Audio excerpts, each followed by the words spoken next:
You need to leave this cabin now. People like you don't belong up here. Natalie snapped coldly, arms crossed, staring down at the well-dressed black woman and her 6-year-old daughter in seat 2A. Her voice was sharp, clipped, loud enough for the other first-class passengers to hear. Take your child and move to the back. Economy is more your level. That sentence would go on to change everything. But what Natalie didn't know, what no one in that cabin knew yet, was that in just 30 minutes, the woman she was publicly humiliating would turn this plane, and this airline, upside down. Because that woman wasn't just a passenger, she was the CEO, the part owner, the woman who helped build the airline Natalie worked for. And by the time the jet doors closed, it wouldn't be the passengers who were moved out of first class. It would be Natalie and her crew. But before we go any further, I want to know something. Where are you watching from? Drop your city in the comments. I love hearing where my viewers are tuning in from. And if you believe in justice, fairness, and standing your ground, especially when no one else will, make sure to hit that like button, subscribe for more powerful stories like this, and turn on that little notification bell so you never miss a moment like this one.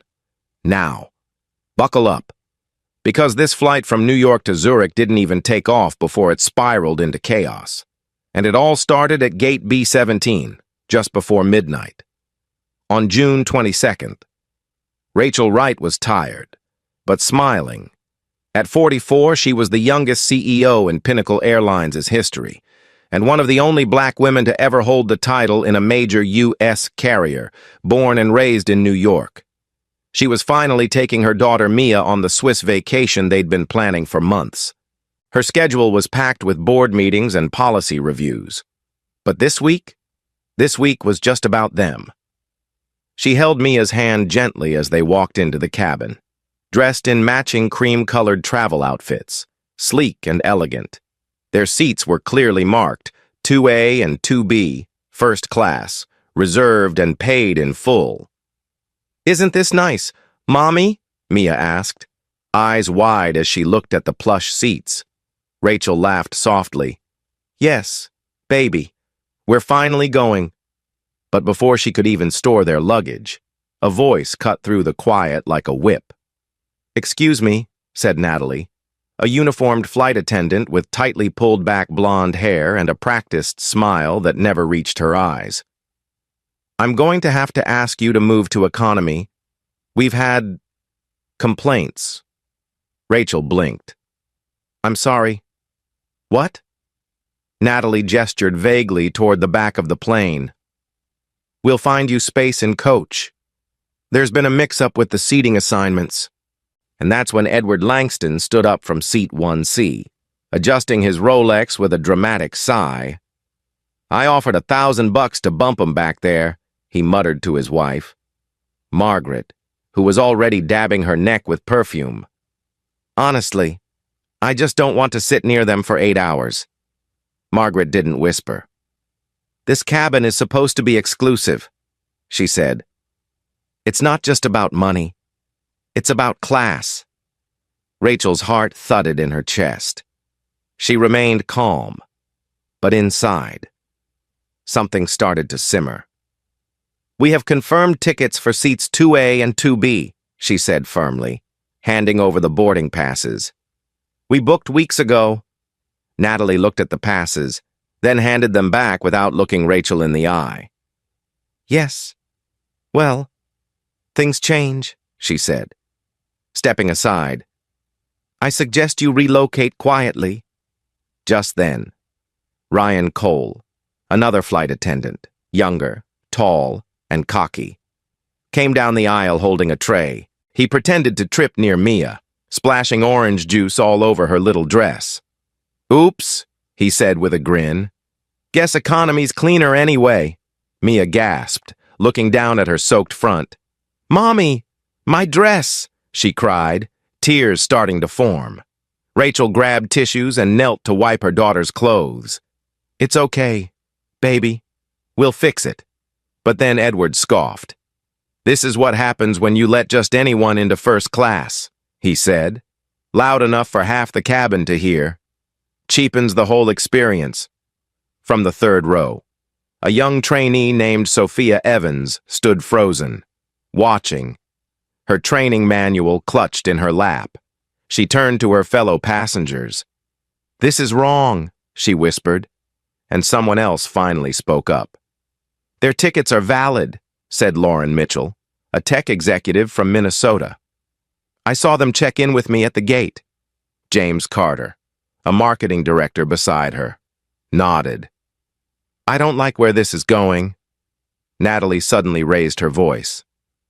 "I'm giving you one last chance to move before I call security." Rachel stood up now, her calm cracking just slightly. "Don't you dare threaten me in front of my child." Ryan stepped forward, blocking her with his arm. "Don't push it, ma'am," he said. "This can get a whole lot worse." Rachel pulled out her ID, clear, official, showing her name and title. "I am Rachel Wright, CEO of this airline," she said. "These are our seats." Natalie barely glanced at it. "Anyone can print that," she scoffed. "Let's not play games." Mia looked up, confused and frightened. "Mommy, why are they being mean?" Rachel pulled her close. "Because they don't know who we are yet. But they will. Sweetie, we're going to fix this." Lauren stood now. "Stop this nonsense," she snapped. "This is racism, pure and simple," James added. "You're treating them like criminals for existing in the front row." But Natalie ignored them. She tapped her tablet and said loudly, "Seat reassignment confirmed. Booking error." Sophia, still in shock, overheard Natalie in the galley, whispering to Ryan, "She's not on any elite list. She's probably some diversity hire." Ryan chuckled. "We'll be heroes in first class tonight." Sophia's jaw tightened. Her eyes locked with Rachel's. She knew. Back in 2A. Mia sniffled in her mother's lap, juice stains sticky on her dress. Rachel smoothed her hair, whispering softly, "They're trying to break us, baby, but they don't know who they're up against." Edward leaned over, sneering. "You should be grateful we're even letting you fly," Margaret added. "You're embarrassing yourself. And your child." Rachel stood again, slowly, with the kind of strength that fills a room. "You'll regret this, Natalie," she said clearly. "All of you will." Sophia finally found her voice. "Their tickets are valid," she repeated. Louder now. Natalie snapped back. "Economy's your place. Don't push your luck." Lauren stood too. "You're not going to get away with this," James added. "This whole plane sees what you're doing." Then Natalie pulled the last card. "You've been reassigned," she said, flashing the screen. "Policy update." Sophia glanced again and noticed the seat assignment had been altered manually. She knew that kind of override. It wasn't a mistake. It was deliberate. And she wasn't the only one noticing. A quiet murmur began spreading through the cabin. Someone muttered. "This isn't right," another whispered. "Did you see what they did to the little girl?" The tension was heavy now, like a storm building just before the downpour. Rachel looked at Natalie one last time and said clearly, "You're tarnishing the name of this airline." And as Mia clutched her, eyes wide with confusion and fear, Sophia knew the moment had arrived. She couldn't stay silent. Not one more second. Natalie didn't hesitate. She turned toward the entire cabin and, with a tone loud enough to ring through first class, declared, "We're experiencing a disruption caused by 2 passengers in seats they shouldn't be in." Heads turned instantly. Rachel froze. Mia clung to her mother's side, confused. "What's she saying?" "Mommy," she whispered, her little voice trembling. Rachel stayed composed, her arms wrapped protectively around her daughter, but the sting of the humiliation burned hotter than ever. "They're disturbing the cabin experience," Natalie added, as if she were reciting a security protocol. Several first-class passengers turned to stare, and a couple even shook their heads. "Unbelievable," muttered Edward Langston from row 1C. "This is what happens when you let the riffraff in." Margaret, clearly enjoying the scene, crossed her legs and added, "You bring that behavior in here. You should expect to be called out," as if things couldn't get more degrading. Ryan, who had earlier spilled juice on Mia, now stood guard near the lavatories and shook his head at Rachel. "Restrooms unavailable for now," he said with mock politeness. "Please remain in your seat." Mia's face crumpled. "But Mommy, I need to go," she cried softly. Squirming uncomfortably, Rachel leaned forward. "She's 6. She needs a restroom," she said, her voice even. Ryan shrugged. "Rules are rules." From the rear of first class, Sophia Evans stood again, visibly shaken. "This isn't just wrong," she said under her breath. "This is something else entirely." And it was. Because this wasn't the first time Rachel had faced this kind of treatment.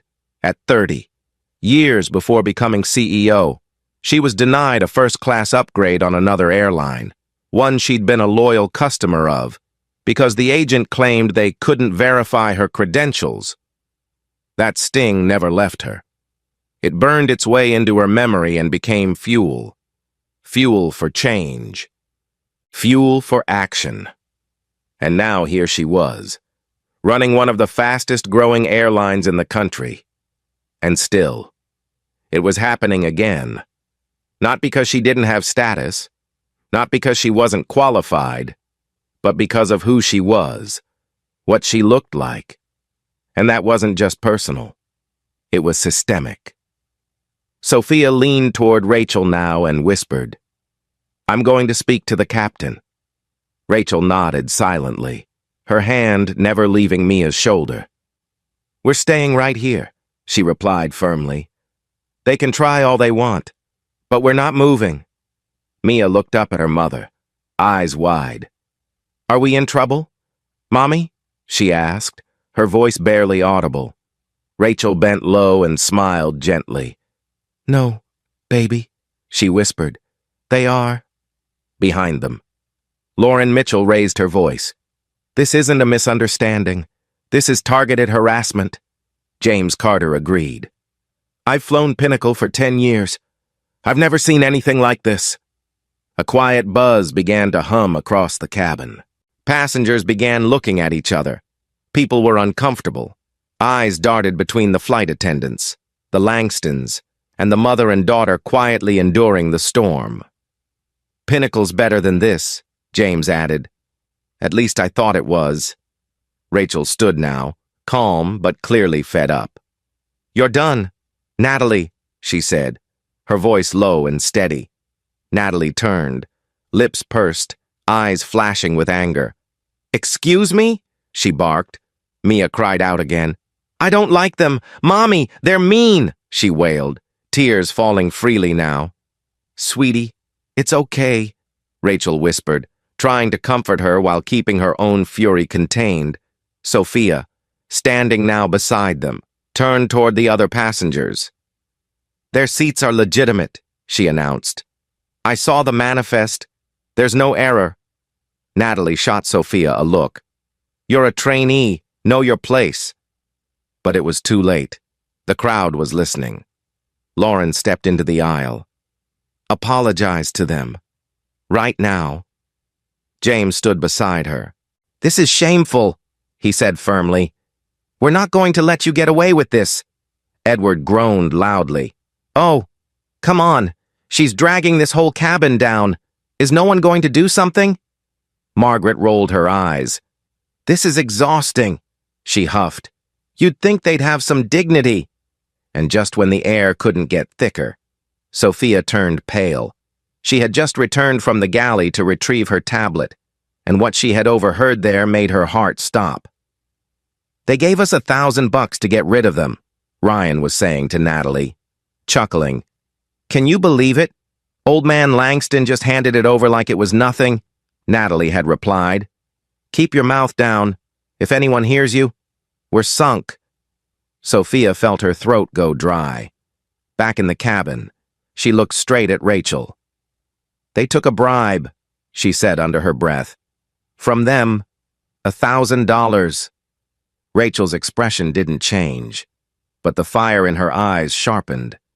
Then they've just exposed themselves. She said, let's see them try to lie their way out of this.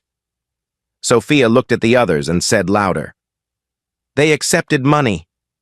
This isn't about policy. This is personal. That changed everything. Lauren stepped forward. That's bribery, she said. You could go to jail for that, James added. You both need to be reported. Today. Natalie looked stunned, then defensive. This is a misunderstanding, she snapped, her voice trembling. Let's not jump to conclusions. But the truth was unraveling too fast. And now I want to ask you, the viewer, what would you say in that moment to stop this kind of bias? Would you speak up? Would you stand in the aisle and say enough is enough? Drop your thoughts in the comments below, because these moments, these decisions, they reveal who we are. Sophia turned to walk toward the cockpit, ready to speak to Captain Nathan herself, when Ryan stepped in her path. Don't cause trouble, he hissed. You're still in training. But Sophia didn't flinch. So are you, she said coldly. In how to be a decent human being. The energy in the cabin had shifted now. This wasn't just about one mother and her daughter. It was about all of them. What kind of airline they wanted to fly on. What kind of people they were willing to be. Rachel took Mia's hand gently, her voice steady. We're staying, she said again. And this time, no one questioned her. The tension in the cabin was nearly unbearable now. Rachel sat with her daughter curled tightly in her lap, her arms wrapped around the little girl whose travel dress was still damp with orange juice. Mia hadn't said much in the last few minutes, but her eyes said everything. Wide, searching, frightened. Rachel's jaw clenched. Her patience was nearing its end. Up in the galley. Natalie held the crew radio to her lips, unaware that her voice was being picked up clearly by the cockpit channel. We adjusted the seating chart for exclusivity reasons, she muttered into the receiver. She's not a VIP. We had to make room for our regulars. In the cockpit, Captain Nathan Reynolds glanced up from his checklist, his brow furrowed as the words came through. He pressed the button on his console to replay it. Exclusivity reasons? That was not standard policy. That was not any policy. It was discrimination. And worse, it was being done under his command. Meanwhile, in the cabin, things were about to explode. Ryan suddenly stormed down the aisle, took hold of Rachel's arm, and said in a harsh whisper, You need to get off this plane, now! Mia screamed. Don't touch my mommy! Her voice was piercing, raw and terrified. The cabin fell into a hush. All heads turned. A child's scream will do that. Even Edward and Margaret looked startled. Rachel stood, gently unpeeling her daughter's fingers from her blouse.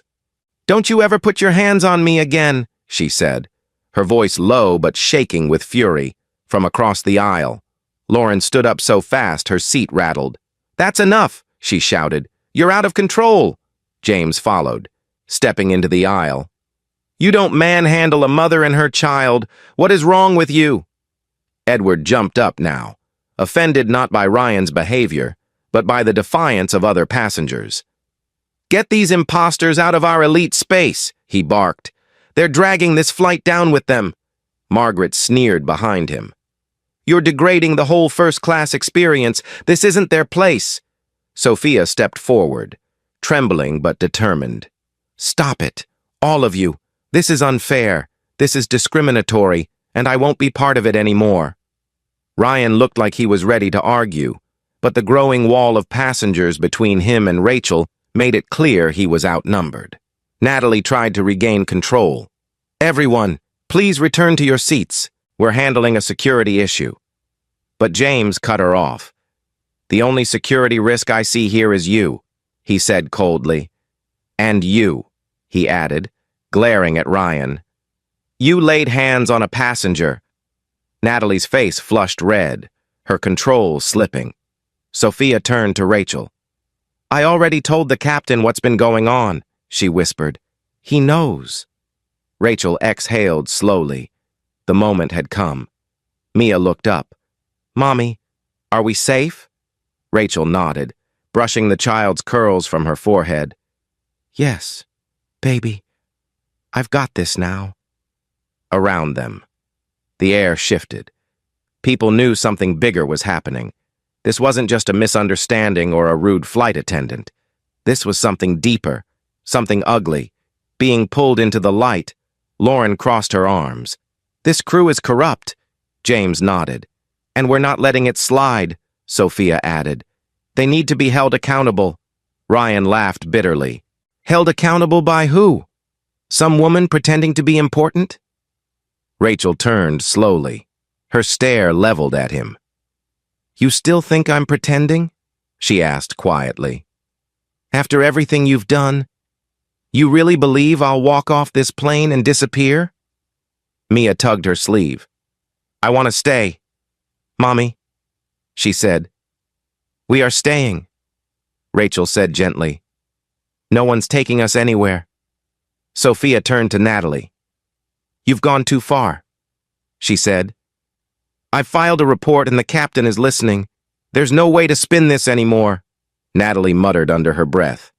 We've got a real problem. From behind them, Lauren called out again. Just stop.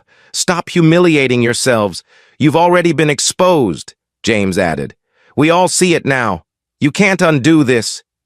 Edward, now red-faced, roared. This whole situation is a disgrace. This woman is a disgrace. Margaret joined in. She's nothing here. Nothing. But as they shouted, as the cabin's tension reached its peak, the cockpit door clicked, and the atmosphere changed instantly. Because up front, Captain Nathan had heard enough. He replayed the recording twice, then stood up from his seat.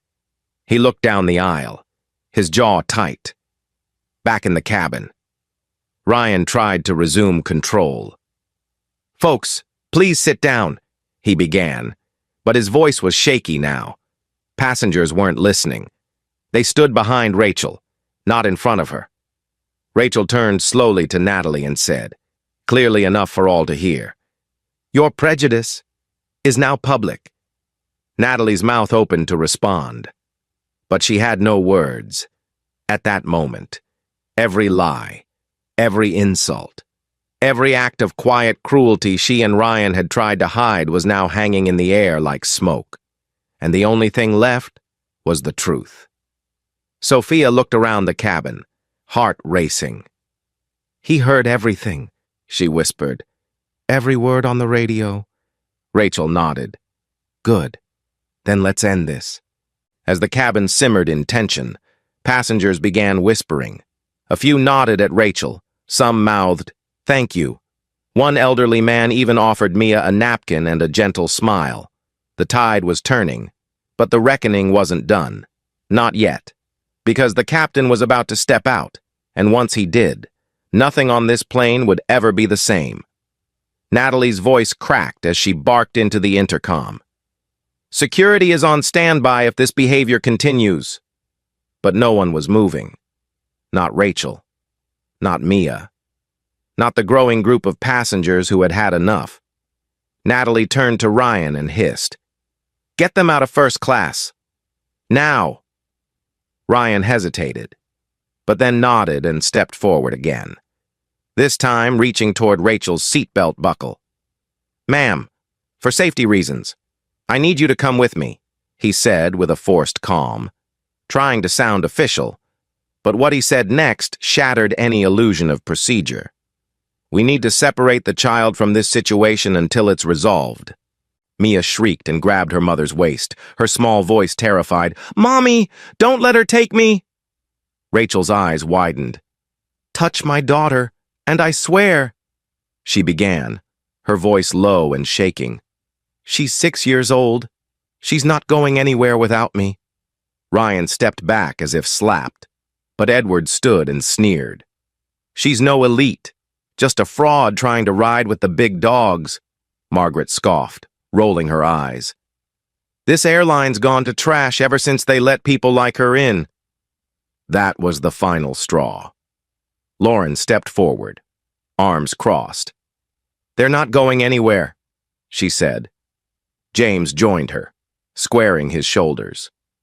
"You touch that child again, and I'll report every one of you to the Department of Transportation." Natalie's voice was shaking now. "This isn't about race," she said. "It's about policy." "Then say the policy," Rachel snapped. "Say it. Right now. Tell me which page of the manual allows bribery, humiliation, and singling out a mother and her daughter for existing in this cabin." Natalie opened her mouth but said nothing. Ryan looked to her for backup, but the crowd was against them now. Sophia stepped into the aisle and turned to face the other passengers. "I've already spoken to the captain," she said clearly. "He knows everything. He's on his way." Natalie's eyes darted toward the front of the plane. "He's not gonna back her," she muttered under her breath. But it was clear. Natalie wasn't just losing control, she was losing credibility. "Mommy, you're strong, right?" Mia whispered into Rachel's side. Rachel leaned down, kissed her forehead, and said, "Always, baby, always." Lauren reached out and gently touched Rachel's shoulder. "We're with you," James added. "We won't let them throw you off this plane." Sophia nodded, her chin lifted. "They're about to find out who they're messing with." Just then, the cockpit door swung open. All eyes turned. The murmurs died. Captain Nathan Reynolds walked into the cabin with steady steps, eyes scanning the room. He didn't say a word right away. He just looked. From the tear-stained face of a little girl clutching her mother's hand, to the tray of untouched orange juice on the floor, to the sea of tense, upright passengers. Finally, he cleared his throat. "Ladies and gentlemen," he said, addressing the cabin, "I'd like to clarify something very important." He paused, allowing his words to settle. "The woman seated in 2A, Rachel Wright, is not only a first-class passenger on this flight, she is also the chief executive officer of Pinnacle Airlines, and she owns 20% of this company." Gasps echoed through the cabin like falling dominoes. Margaret's mouth fell open. Edward turned ghost white. Natalie looked like she'd seen a ghost. Ryan took one small step back. Lauren smiled, almost in relief. James let out a breath. Mia looked up at her mother. "You're the boss?" she asked. Rachel looked at her, her expression softening. "That's right, sweetheart," she said gently. "I am." Then she turned toward the crew, her voice suddenly sharp. "And I am ordering you to stand down, effective immediately." Edward sputtered. She's not serious. This is a power trip." Nathan turned to him calmly. "Mr. Langston, I heard the crew radio. I heard everything." Margaret began to protest. "We were just—" But Nathan cut her off. "You offered a bribe. You insulted a child. You targeted a family with no cause. You're not welcome on this flight." Rachel turned to her crew. "Captain Reynolds, please call for a replacement team. I'm grounding these crew members immediately." Nathan nodded. "Already in progress." Rachel turned to Natalie and Ryan, whose faces were frozen in disbelief. "You'll be escorted off this plane before we take off, but I'm not done with you yet." Natalie's voice cracked. "Wait, you can't just fire us," Rachel interrupted. "I'm not firing you, not yet. You'll be removed and suspended, and if you want to keep your jobs, you'll go through retraining, intensive, monitored, and publicly accountable." Sophia stepped forward, stunned. "You'd give them another chance?" Rachel looked at her. "Only if they prove they're capable of change. Everyone deserves a second chance, even them." Lauren smiled. "That's justice." James nodded. That's leadership. But the Langstons weren't finished. Edward snarled. You're just a figurehead, a token. You've ruined Pinnacle, Margaret hissed. You're embarrassing the brand. Rachel turned slowly to face them. The only thing embarrassing about this brand right now is you. Then she looked to Nathan. Have them removed. Now. Nathan nodded. Understood. Mia tugged her mother's sleeve again. Mommy, you're really the boss? Rachel knelt down, took both of Mia's hands in hers, and smiled. That's right, baby. And today, we reminded everyone what that means. Around them, passengers began clapping softly. Not the kind of thunderous ovation you see in movies. Something quieter, more reverent. Like people knew they'd just witnessed something real, something brave. But as Nathan moved to the intercom to finalize the crew change, Ryan suddenly broke. We were told to do it, he said, almost shouting. Management pushes us to prioritize elite clients. We didn't make this up. We were just following the playbook. Natalie whipped her head toward him. Shut up. But it was too late. Rachel straightened slowly. Did you just say you were trained to push out certain passengers? Ryan nodded quickly. Regional management wants the cabin looking a certain way. They call it polished representation. Sophia gasped. That's why we've been seeing these patterns, she whispered. It wasn't random. Rachel's face hardened. We'll deal with that next. Thank you for your honesty. Too late as it may be. And just when things couldn't get more surreal. Edward pulled out his wallet and walked toward Nathan.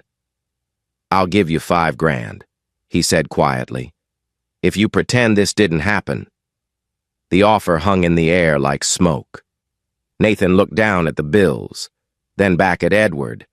Eyes narrowed. Sir, he said coldly, you just bought yourself a lifetime ban.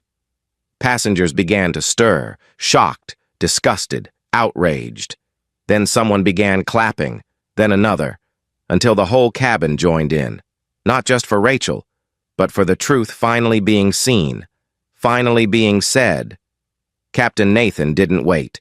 With firm steps and a clear voice, he turned to the cabin and said, Ladies and gentlemen, I've officially logged an incident involving misconduct by 2 members of the flight crew, Natalie Sanders and Ryan Cole, and confirmed that passenger Rachel Wright is not only in the correct seat, but holds the position of Chief Executive Officer at Pinnacle Airlines. She owns 20% of this company, and her authority is not up for debate.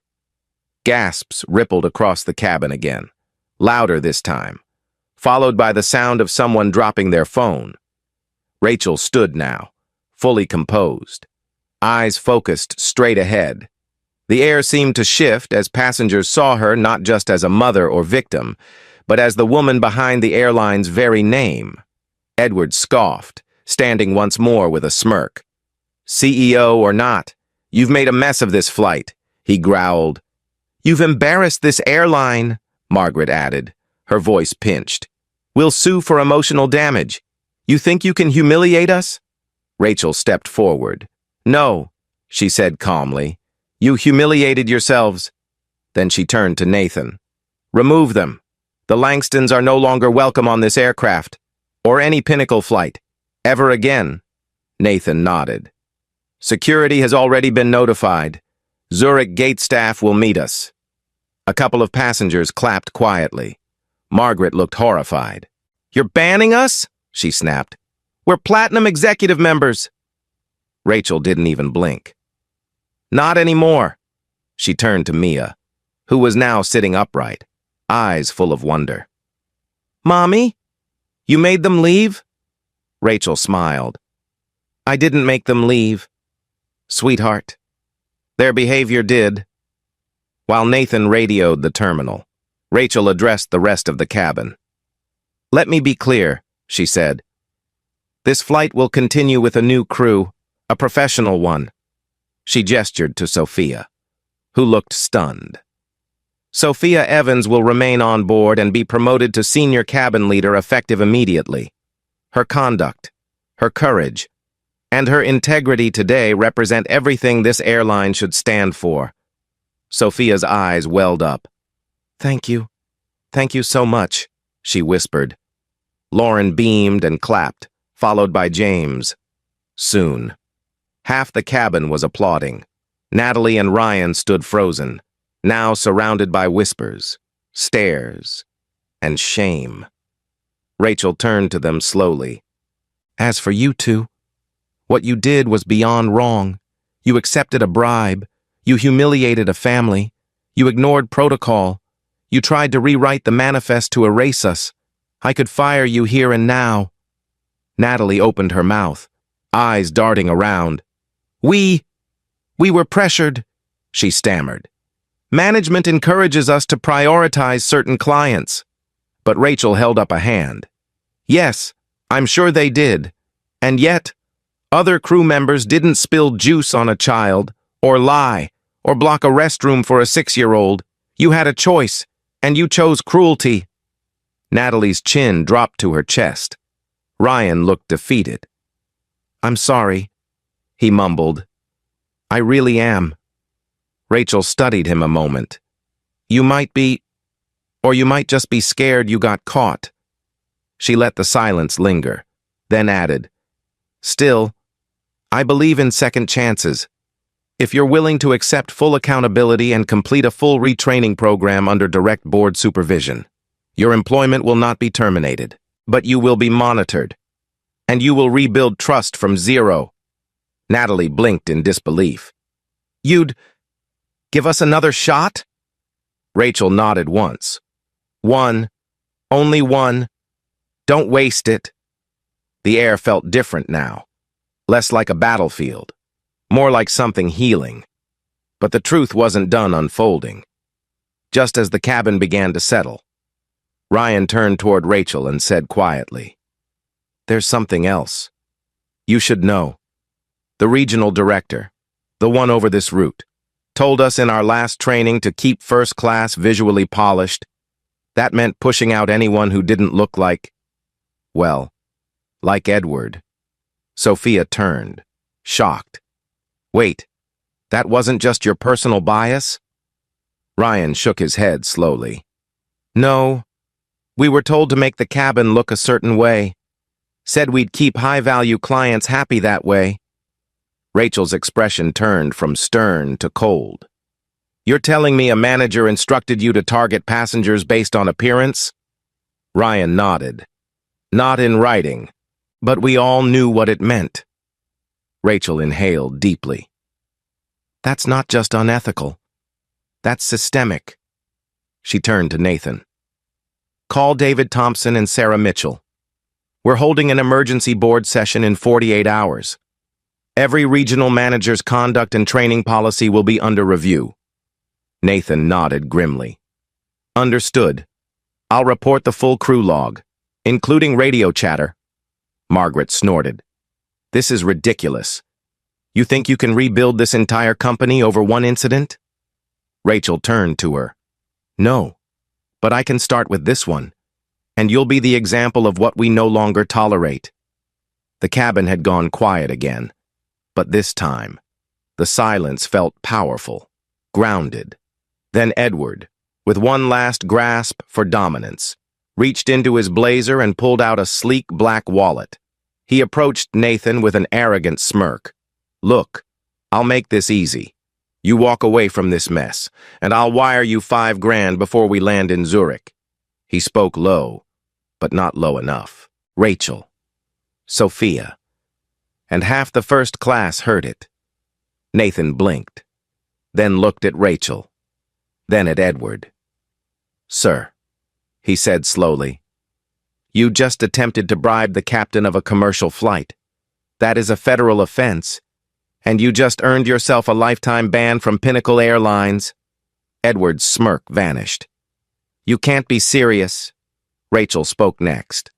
Security will escort you from the Zurich gate, and if you attempt to sue, know that every part of this interaction has been documented by a dozen witnesses. You played yourself. Someone in row 3 chuckled. A soft ripple of laughter followed. And then, applause. Real applause. Lauren led it. James stood. Sophia wiped her eyes. Mia clapped too, not fully understanding the weight of it all, but knowing that somehow, her mommy had won. Rachel exhaled and finally sat back down beside her daughter. "Mommy, you fixed it," Mia whispered. Rachel nodded, her voice soft now. "I fixed some of it, baby, but we've still got work to do." The flight wasn't airborne yet, but the whole energy had lifted, like something heavy had been removed from everyone's chest. And still, in the back of Rachel's mind, a new chapter had already started forming. This wasn't just about a flight gone wrong. It was about rewriting the culture of an entire airline, and maybe more, maybe much more. As the replacement crew boarded, calm, professional, and respectful, Rachel remained seated beside Mia, quietly holding her daughter's hand as the last of the tension drained from the cabin. The new team, led by Senior Flight Attendant Emily Stone, co-pilot Mark Davis, and Captain Rachel Lee, greeted passengers with poise and care, acknowledging the earlier incident with a calm apology and reassurance that the flight would now continue with the dignity it should have had from the start. Natalie and Ryan, now seated at the very rear of the plane under quiet supervision, said nothing. They looked like people who had just been handed a mirror and didn't quite recognize what stared back. Rachel turned to Sophia and said, "You stood up when you didn't have to. That matters more than you know." Sophia blinked back emotion. "Thank you," she whispered. "I just did what felt right." Rachel nodded. "That's how change begins." She stood and addressed the first-class cabin once more. "You've witnessed something today that should never have happened, but it's not enough to call it out. We have to fix it. Starting now." She turned to Natalie and Ryan. "You're being given a second chance, not because you earned it, but because I believe in the power of change. You will undergo retraining. You will report directly to a DEI board, and your records will be fully transparent." Natalie nodded silently, eyes down. Ryan gave a small, grateful shrug. "I'll do better," he said softly. "I promise." Rachel didn't smile, but she gave a short nod. "Good. Then prove it." The announcement came moments later. "Flight 716 to Zurich will resume pre-boarding shortly. Thank you for your patience." The mood had shifted entirely. Lauren leaned over from across the aisle and whispered, "This is the first time I've seen someone actually do something about it." "Not just talk," James added. "You didn't just lead, you led with grace. That's rare." Rachel gave them a thankful nod, but her mind was already racing ahead. She turned to Sophia. "I need every detail you have about that regional manager, emails, meeting notes, whatever you've got." Sophia looked down, hesitated, then confessed. "There's something you don't know. The manager? He's been quietly encouraging bias on this route for months. Says we need to protect the experience for high-value clients." Rachel narrowed her eyes. "By pushing out families like mine?" Sophia nodded. "Not just you. Anyone who doesn't fit the image. You know what that means." Rachel sighed deeply. "And corporate allowed this?" Sophia hesitated. "Not directly, but complaints got buried. We were told to use our judgment, which just gave cover to people like Natalie and Ryan." Rachel stood and faced the aisle again. "Then it stops here. I'm initiating a formal review. Starting with this flight, every region will be audited. Every bias complaint will be reopened. If even one more passenger was made to feel how my daughter felt tonight, then I've failed." Her voice cracked slightly on that last line. "And I won't accept that." The cabin fell quiet again. not with tension this time, but with shared respect. Mia looked up at her mother and whispered, "You fixed it, didn't you?" Rachel turned, eyes softening as she knelt to meet her daughter at eye level. "We started to. Baby, there's still more to do." Then she reached into her travel bag and pulled out a small comfort toy, a tiny stuffed lion Mia always kept nearby. She handed it over and said, "This lion's for brave girls. You were braver than anyone today." Mia beamed and hugged it tightly. "Mommy, when I grow up, I want to be the boss too." Rachel smiled through tired eyes. "You already are, sweetheart." As the aircraft prepared for final departure, Rachel met briefly with Captain Rachel Lee and handed over her executive directive. "Every passenger affected tonight will be fully compensated. I'll cover it out of my bonus if I have to." The captain nodded in agreement. "We'll make it right." Lauren leaned forward once more. "It's rare to see an executive actually show up, let alone fly with us." Rachel chuckled softly. "Well, now you've seen it." She turned to James. "Thank you for standing up. You didn't have to." James shrugged. "That's what decent people do." Sophia smiled at both of them, her voice still quiet. This gives me hope." Rachel exhaled and finally allowed herself to sink back into her seat, her arm wrapped gently around Mia. But just as she did, the intercom crackled once more, this time from the Zurich Gate liaison. "CEO Wright, Zurich Security confirms that the Langstons have been flagged and will be met on arrival. Additionally, the legal team from Pinnacle's corporate office has confirmed a formal investigation has been launched into discriminatory training practices on routes 4 and 7. Rachel didn't flinch. She just nodded, more to herself than anyone. "Good," she said. "Then we're finally moving in the right direction." The morning sun warmed the Zurich tarmac as Flight 716 touched down, smooth and quiet, like the end of a long breath finally exhaled. Passengers gathered their belongings with calm reverence, as if they all knew they'd been part of something greater than just a flight across the Atlantic. Rachel stepped off the plane holding Mia's hand, the little girl now rested and calm, still clutching her stuffed lion. Their Swiss vacation would continue, as planned, but not unchanged. 2 days later. On June 24th, Rachel walked into the boardroom at Pinnacle Airline's headquarters in Geneva, surrounded by executives, shareholders, and legal counsel. At the head of the table sat David Thompson, Pinnacle's longtime chairman, and Sarah Mitchell, the board's senior policy director. Neither of them spoke at first. They'd already reviewed the flight transcripts, crew reports, passenger statements, and Sophia Evans's signed affidavit. All eyes were now on Rachel. She stood tall, not in anger, but in clarity. "What happened on Flight 716 wasn't just a lapse in customer service," she said. "It was the result of an unchecked culture of bias, masked by loyalty programs and profit margins. That ends today." David nodded solemnly. "We agree," Sarah added. "Your reforms have board support. Fully." The room exhaled in unified relief. Rachel handed over her official reform plan, mandatory quarterly anti-bias training, anonymous crew feedback channels, a new executive audit committee, and a zero-tolerance policy for appearance-based seating manipulation. "This isn't just about protecting passengers," she said. "It's about protecting the soul of the airline."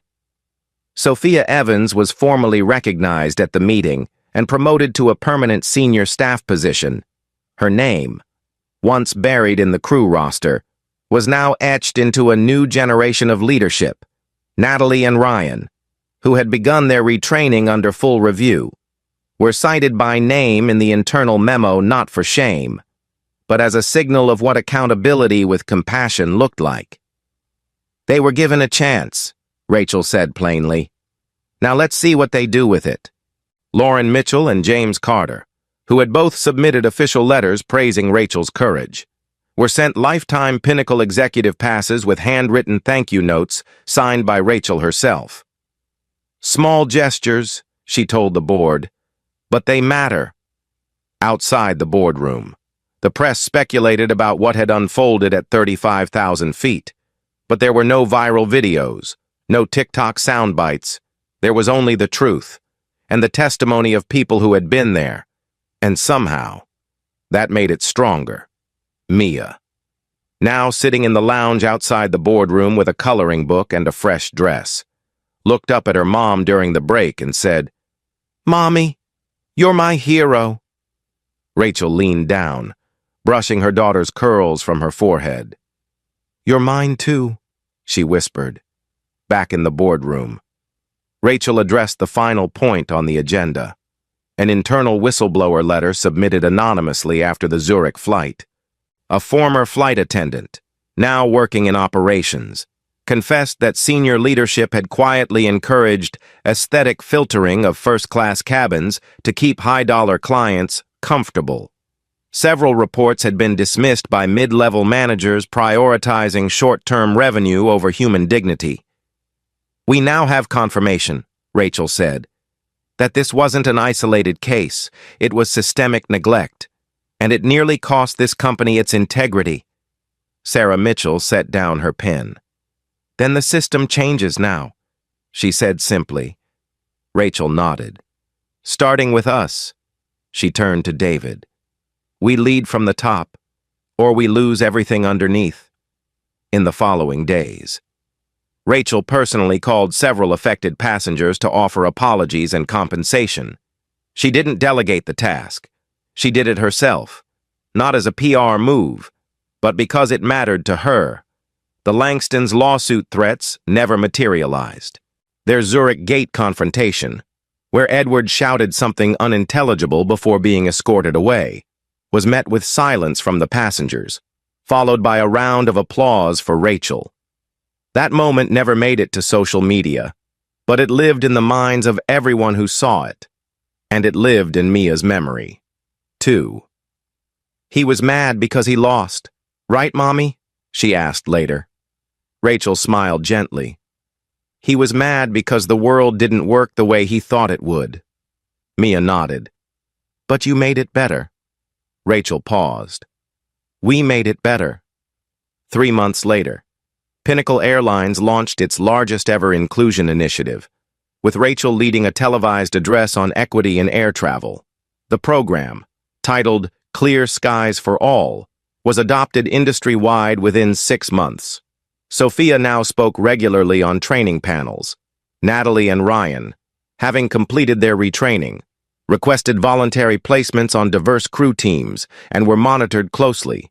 But given room to grow, change was happening. Real, messy, human change. And as we close this story, I'll ask you, what kind of passenger do you want to be? The silent observer? Or the one who stands up when no one else will? Rachel Wright reminded us that real leadership doesn't need cameras. It needs courage, dignity, and action. So if this story moved you, stand with Rachel, share this video, leave a comment below, and let the skies know, fairness still flies.